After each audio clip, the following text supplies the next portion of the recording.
Hi folks, Dr. Leitner here, and this video is a short overview of Project 2, the annotated bibliography. Now, this project, if you have not done one of these before, sounds a little abstract, but here's how I would like you to think about it. The annotated bibliography is the ingredients and tools you are going to use to build the research paper. So ideally, once you're done with this project, you are done doing the research portion of the research paper, and all you're doing is writing the research paper based on your sources.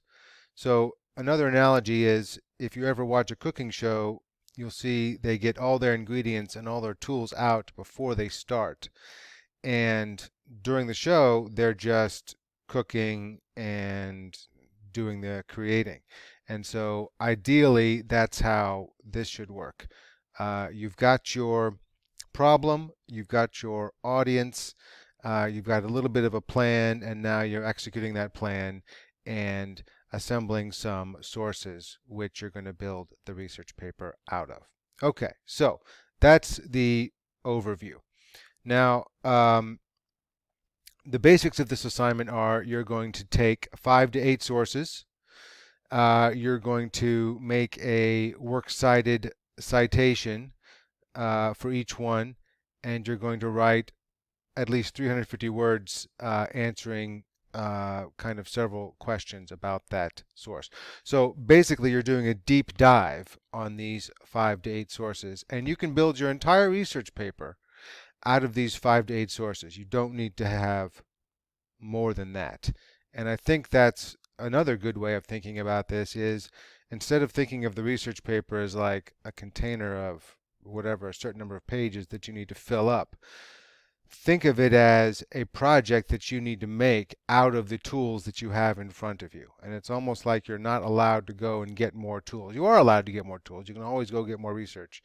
But it helps you, I think, because there's always more information to get. So it's very helpful to think, okay, this is what I have. This is what I'm going to build my research paper out of. So that's what you're doing when you're writing your 350 words for each source. So there's going to be a works cited citation.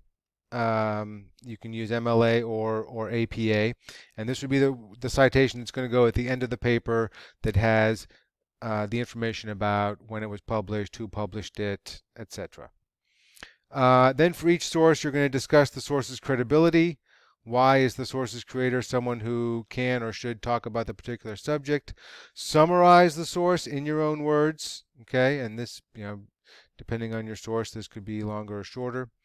Take a stance on the author's purpose. Provide examples of strategies that the author uses. Okay, so are they using kind of a certain style? Are they using just the force of their personality? Are they using lots of statistics? So what are they doing in that source that is kind of interesting and informative? Discuss how the source seems to be situated within a conversation. Okay, and a lot of you can think of this as you are taking part in this conversation. So it's as if you're walking into a conversation and they're discussing a problem. Well, you're listening to what the problem is, and then listening to potential solutions and information about it, and then you're giving your response. So that's kind of how this is a conversation.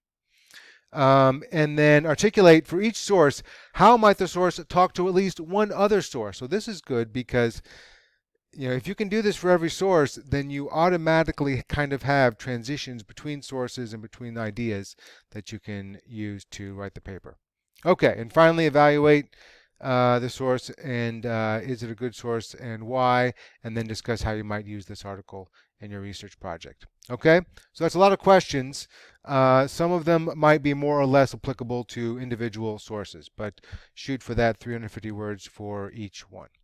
All right, thank you very much, and keep working, and let me know if you have any issues. Thank you.